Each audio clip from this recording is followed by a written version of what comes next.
Yes, you know it. So someone was telling me recently a wonderful story where they had gone to a Zen training at Esalen in Northern California. Any of you ever been to Esalen on the coast of California?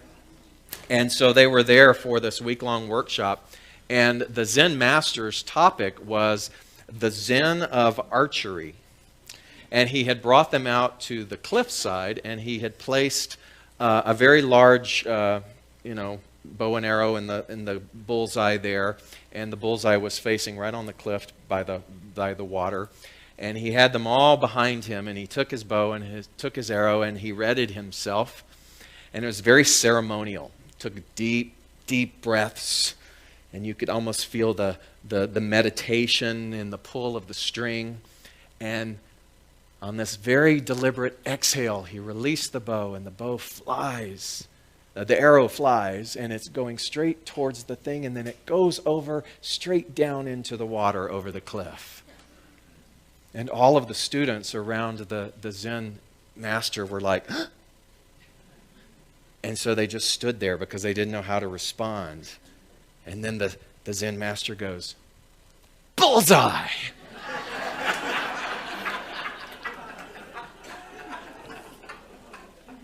And they all looked very confused. And he said, "So tell me what you're thinking." He said, "How many of you felt that I didn't do it right? Because if you thought that I didn't do it right, you have no idea what I was aiming for. You assumed that I would do it the way that everybody else does it. But my lesson for you today is to look beyond the conformity of how everybody else expects you to do something and to be willing to say bullseye for your vision."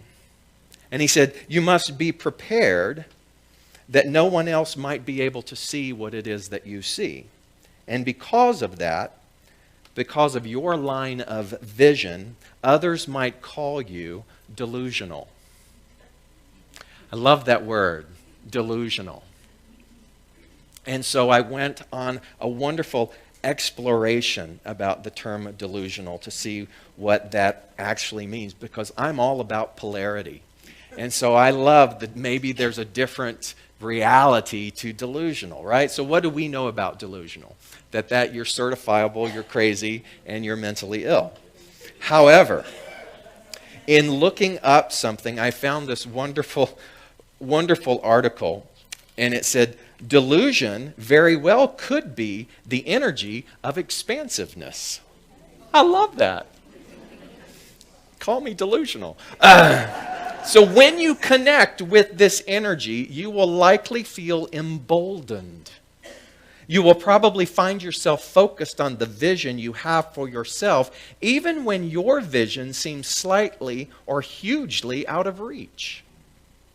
With delusion assisting you, you can keep moving forward towards what you know is right for you to do, no matter what others, even people in authority, or who seemingly know more about the world or your field than you do. You can maintain your focus even when that naysayer who lives inside you gets especially loud. Imagine if these people, and this article went on to read people that you know to be quite luminaries in their field. Imagine if these list of people believed that their disabilities had disabled them. So Ludwig van Beethoven, you realize he went deaf when he was 26 years old. And by the time he was 32, he had completely lost all semblance of hearing. But for the next 25 years, he churned out composition after composition after composition, which became masterpieces even to this day. So, Ludwig van Beethoven, bullseye. Even when the rest of the world goes, "I'm sorry, but you're not going to be able to do what you think that you can do." And then there was Frida Kahlo. Frida Kahlo, perhaps you know, one of the first Mexican female artists to have her work purchased by an international museum. She spent her artistic career in many situations of pain and suffering. She was likely born with spina bifida. She had polio when she was 6, and in her early 20s, she was bedridden after a trolley accident crippled her and left her in a lifetime of severe pain. And however, she continued to turn out hundreds upon hundreds of canvases of her artwork. Stephen Hawking, anybody ever hear of that guy? He, diagnosed at 21 with a motor neuron disease, likely a variant of ALS, was told he had 2 or 3 years to live. He's now in his mid-70s, and I think he's had a little bit of an impact upon our world. Christy Brown was an Irish author, painter, and poet who was born with cerebral palsy, unable to walk or to speak, and at age 5, he began using his left foot to write. As an adult, his autobiography, My Left Foot, is considered, and I'm sure you've seen the movie, to be one of the masterful works of Irish literature. Helen Keller suffered an illness when she was 18 months old, leaving her deaf and blind, yet she went on to become a world-famous and well-respected author, lecturer, activist for progressive causes. Each person listed here went on in spite of their perceived handicap. Each person on this list shut out the naysayers, including the one they may have been in their own head, and they created the lives that they wanted to live. And when I think about these people, and I think about the term disability, I often wonder if it's the physical disability that promotes some kind of an internal anger that makes some kind of resilience formidable inside of us that we cannot ignore. And then I think those of us who perhaps don't have a physical disability, but we might have an emotional disability, or a spiritual disability, or a mental disability, or a disability within our own realm of self-worth. And are we formidable enough inside of us to shoot beyond what the world says is acceptable? To shoot beyond what the world says that we must conform to shoot beyond all of the feedback that says, I'm sorry, but you are to this and to that. So that even though the world is then labeling us as delusional, what we are really becoming is inclusional. Yes, I made that up. Inclusional with regards to the broader infinite spectrum of what is possible for you and I.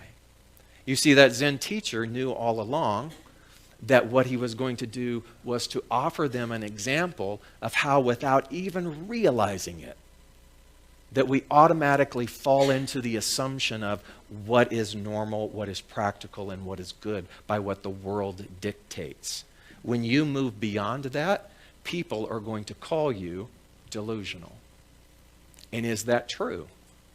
Or is what's really going on inside of you something that will not be extinguished? A desire inside you that says, no, this is not delusion. This is an inclusion of everything that I have ever desired for myself in my entire life. And I will not stop.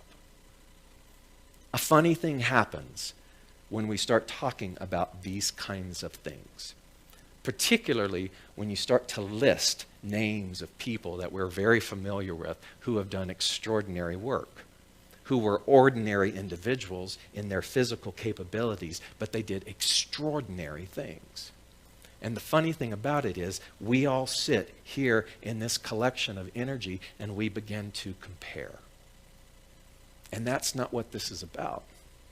This is about understanding that at any moment, we have the ability to invite that which is the genius seed inside each and every one of our beings to come and to finally have the breath of permission to express itself in the way that it wants to.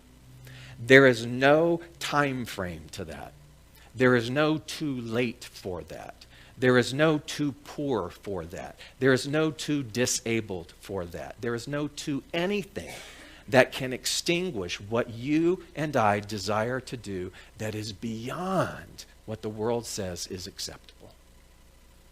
The only thing that you have to do is to give yourself permission to entertain that idea. And this is why this is my favorite holiday season, New Year's. Because whether we realize it or not, we take a big collective breath in of personal permission and we say, okay, and we hit the reset button, even if it's only for a day. But we hit the reset button. For a moment, we actually entertain the idea of a fresh possibility. And I'm curious, why don't we do that on March 27th? Or August 8th? Or any of the other days of the year? But for some reason, there is this widespread planetary consideration. And I want you to take that consideration today, and I want you to move it forward with me towards a greater playing field where we can all internally say, bullseye. I'm willing. What we know and what we understand about law is that law, that which is cause and effect, that which is the response of our thought, meets us equally at the level of our conviction. So I don't care how many times you have resolved to do something and you have gotten 2 weeks into it and it's over. The truth is you're still here. You are still walking and breathing and moving and living, hopefully not just existing, but willing to thrive in this skin suit that you have been given in order to be able to glean and to grow the genius seed that is inside of you. And that's why there is no such thing as too late. There is no such thing as wasted time. This incarnation that you and I are sharing is but a blip on the eternality of our existence, right? And then we're just fretting all about what happened 10 years ago. Honey, you're on an eternal trip. Let it go, all right? Eternal trip. Let it go. Let it go. Because you got work to do. 2016, you and I got work to do. But I'm telling you, 2016 starts on Friday. Why are we waiting till Friday? Let's get going now. Okay? Our life, if you consider our life as a metaphor, like a book. So our life is a book. And a book has what? It has a front cover, and it has a back cover, and it has a spine. And that front cover represents our birth, just as we beautifully see represented here this morning. And it has a back cover, which represents what? The transitioning, the releasing of this physical form. And that spine holds the two things together. When you look at a tombstone, it has the birth year and the death year, and in between is that dash. And the dash is the spine. And in that spine is glued together all of the varying pages of our human experience from the time we entered into this world till we take our last breath. But the fascinating thing is that the words that are dictated on those pages in that book are free-flowing and fluid. They are not stagnant. Dare I even say the chapters that have already been lived and expressed, those too are fluid, dependent upon our level of consciousness and our ability to tweak and to change the way in which we perceive our life. And so, what is the story then of our life? And if we do not like what is presented on the page in the book of our life, then guess what? Turn the blank page.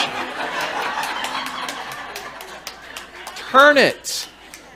Take all of the energy, lick the finger if you need to, and ceremoniously turn the page. Because there is no reason in the world that you should be living in the cesspool of dense energy memory. No reason in the world.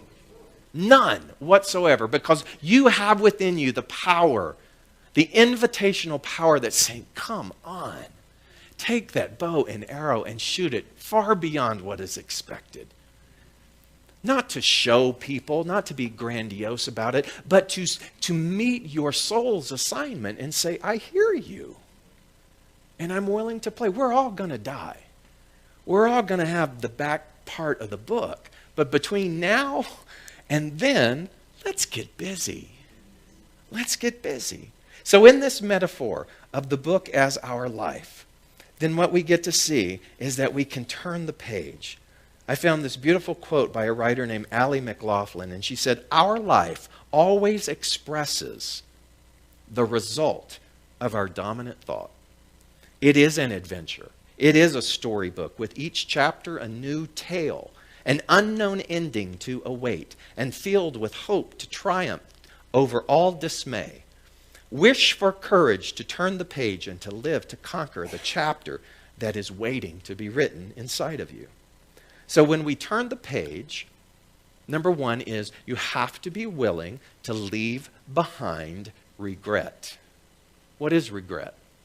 Regret is simply thought that is rooted in sorrow, that is rooted in I did it wrong, which is rooted in it's too late, which is rooted in all of the energy that is not in alignment with your true self. In order to turn the page, you have to be willing to let go of regret. How many of you have regrets? All right. So bend over. We're going to spank you. Now everybody raises their hand because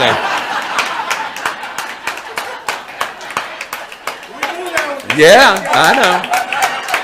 I know how you are. But you have to be willing. You have to even consider the fact that that doesn't serve you. How does one dissolve regret? How does one dissolve regret? One of the ways I think that is applicable is to look at and say, I did what I knew to do with the best level of thinking that I had in the moment. And the beautiful thing is if I stay in regret, I miss the lesson. Because the lesson's telling me, honor, have compassion for where you are. I have totally messed up over the years in so many different ways, in this year as well. But if I hold on to that, how am I entering into 2016? Am I turning the page? No, I'm not. I'm staying stagnant on this page. And so again, it is invitational to us to turn that. And I don't want to wait. I don't think that we should ever wait for January 1st. I would like to actually encourage you today, and we're going to go into the laboratory. If you'll turn the lights on. Inside your programs, there is always a sheet in there, and it's on the back of the text to tithe, and it just says notes on there. Does everybody have that in their program? Ushers, if you'll pay attention, if you don't have a note sheet in your program, raise your hand. Richard, do you have a sheet that, keep your hand up if you need a note sheet that's in there. It's on the back of the text to tithe handout. Or just grab some scrap paper. If you need a pen, go into your purse, go into your neighbor's purse, find a writing utensil, prick your finger, write in blood, but you're going to want to write some things down. All right, are you ready? Okay. So this is, as you're getting your pens, this is your laboratory preparatory worksheet for New Year's. So what you're going to do is what we write together today is what you're going to work with all week in order to set the tone and the intention about how 2016 is going to be. So the first thing that I want you to write down is the word love. And then listen. Did I express love this year? Did you? Did you express love this year? You ready? Real love. The kind of love that doesn't announce itself in flashy circumstance or structured conditions, but an authentic, quiet, internal love. The kind of love that bubbles to the surface when I gaze at another with understanding. A love that places me in their shoes, granting freedom from judgment and deepening my compassion. A philanthropic love that expresses because it simply feels compelled to, because it knows there is more than enough and everyone can benefit. If not, then I resolve to be and to do better in my authentic loving. What I want you to do after the word love, then, is write the first situation or person that you feel you need to express more love to. Don't censor, write it down immediately.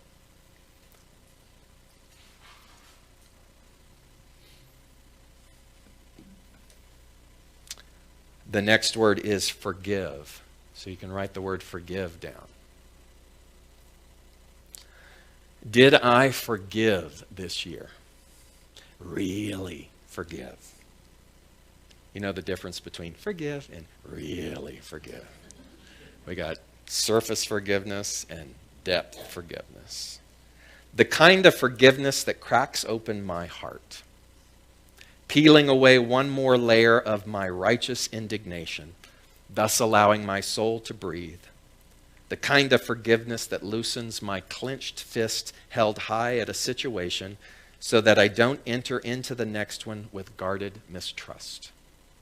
The kind of forgiveness that comprehends there is a difference between understanding a behavioral choice and condoning it. If not, then I resolve to be and do better in my forgiving. What is the first thing that comes to mind that you need to forgive? Write it down.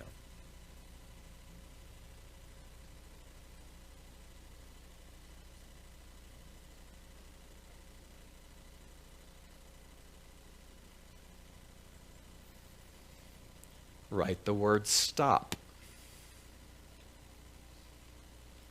Did I stop this year? Really stop. The kind of stopping that can't help but make me vulnerable by becoming more familiar with who I am without distraction, smoke screens, excuses, or self-imposed numbing. The kind of stopping that turns me naked towards my feelings, giving them permission to express.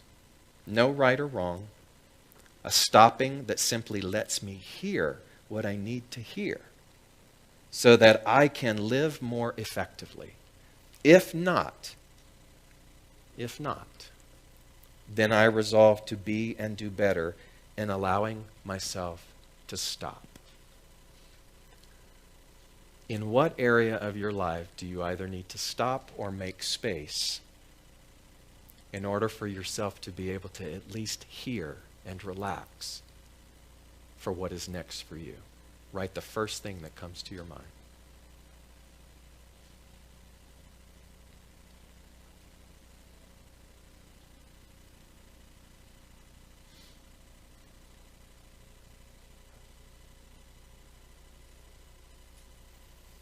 Write the word wellness.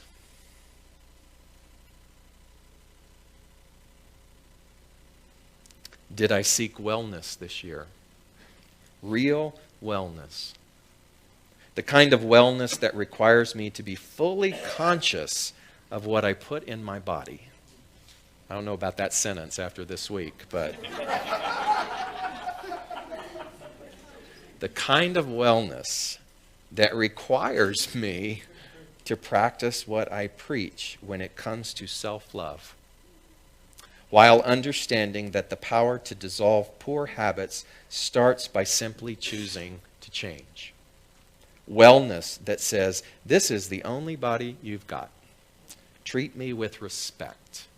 Praise me daily and honor me as the holy temple that I am. If not, then I resolve to be and do better in allowing wellness into my life. What does wellness look for you, and what will you do to allow that in? Write the first thing that comes to your mind.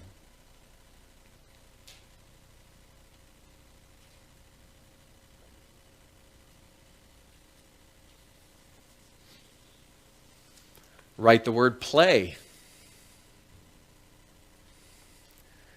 Did I play this year? Really play. The kind of play that gives value to the heavenly activity of fun, knowing that fun is sacred, that play is the equivalent of work. and that during play, renewal and relaxation usher in the newest ideas and the clearest choices for better manifestations? Did I view play as a necessary life function and not a debatable luxury? If not, then I resolve to be and do better in my relationship to playing. What does play mean to you? And write the first thing down that you get to do with regards to play.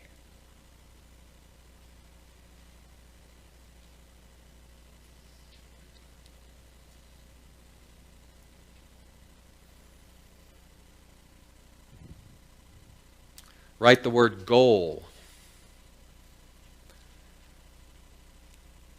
Did I set a goal and see it to completion this year? Keyword, completion. Really complete it. The kind of completion that lets the vibration of satisfaction and confidence in my abilities heal any opposing ideas of not being good enough.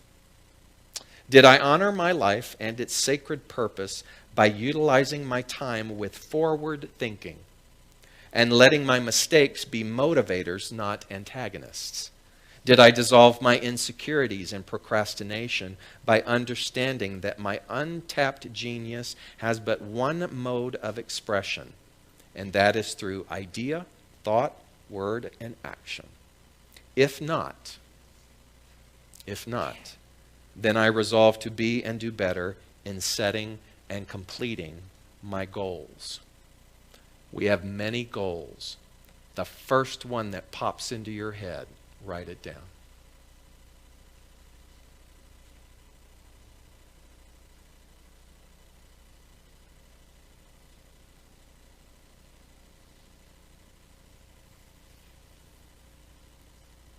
Write the word learn. Did I open myself up to learn this year?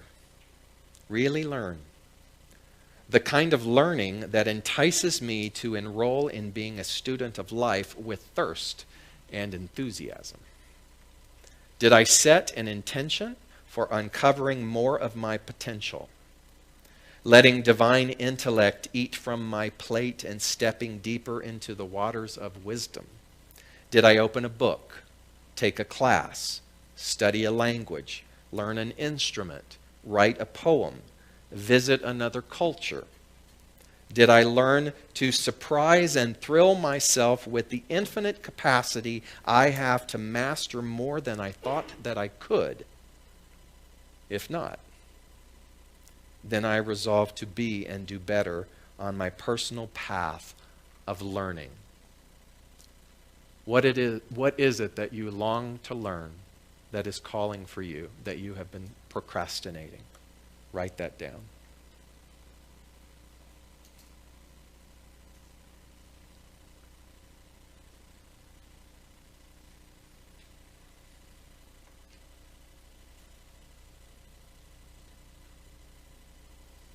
Write the word relationships. Uh-oh. You need more paper up front. More sheets. Did I clean up my relationships this year? Really clean them up. The kind of cleaning that requires me to break open the lock, pull back the curtain, throw open the window, and start removing the dust of harsh words, grudges, false accusations, and misguided choices that have layered my heart. Did I make amends for the fearful ways that disheartened another, for neglecting to honor their point of view? With careful examination, did I communicate my truth, understanding that sometimes all we may be able to do is agree to disagree, and to do so without judgment or malice? If not, then I resolve to be and do better on cleaning up my relationships. Who's the first cleanup project that comes to mind? Write it down.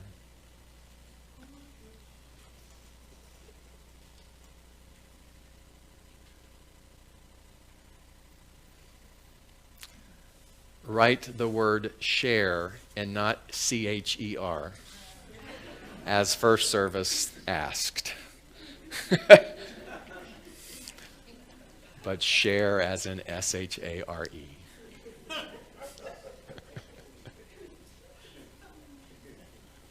Did I share my good this year? Really share. The kind of sharing that comes from the pure joy of seeing another succeed. Not from what I think they can or will do for me in return. Did I tithe back to where I was spiritually fed, transformed, and inspired? Did I practice random acts of kindness and give of my time, my talent, and my treasure, realizing that my good is a part of a never-ending wellspring that cannot run dry, whose source is and always will be the infinite wellspring of the divine? Did I commit to walking the altruistic path, remembering that every step brings healing and enlightenment to the world? If not, then I resolve to be and to do better in my sharing. Where in your life do you feel that you could share more, or to whom?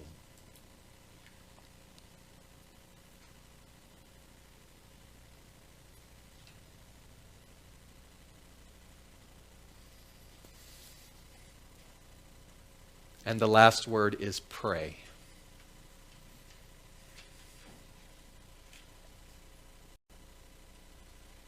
Did I pray this year? Really pray.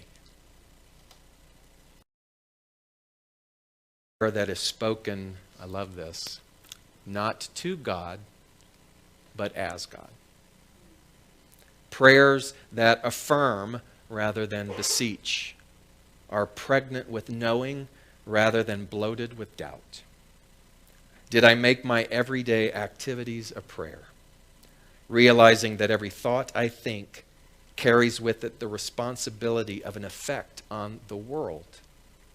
Did I remember how truly powerful my own prayer actually is, and that by simply devoting myself to the practice of it, I become the change?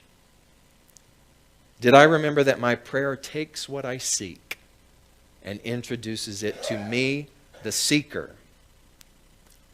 If not, then I resolve to be and do better with praying. What is the thing that you continuously seek prayer for, that to you is yet resolved? Write that down.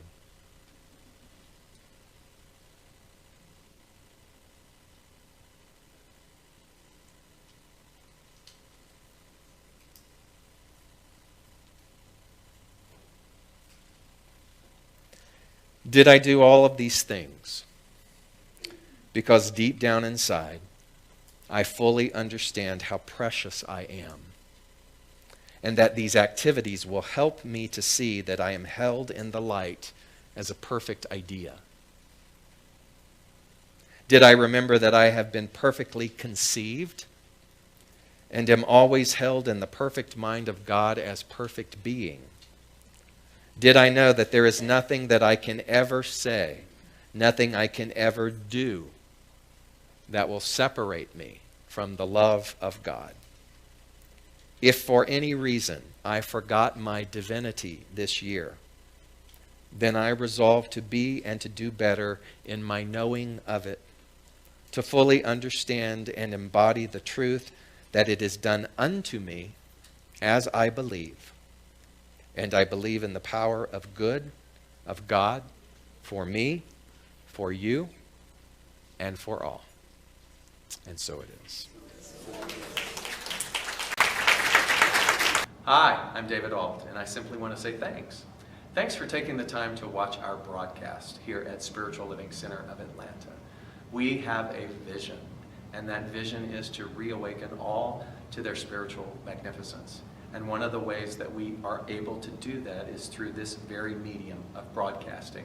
So if you got anything out of this, if you felt in any way inspired, or if something spoke to you directly, then I extend an invitation to you to become a part of our family by donating.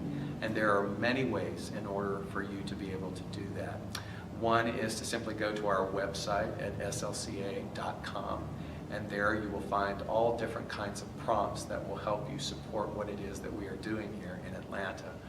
One way is to become a pledger. That means that you decide on a monthly basis that you are going to help us with this vision. Another way is to donate through our management system called Fellowship One, another through PayPal, and another even easier way is on your cell phone. You can do what's called text to tithe, and that number is 404-796-7030. Again, thank you so much for your support, and I invite you to come back weekly to see what it is that we're up to. Blessings.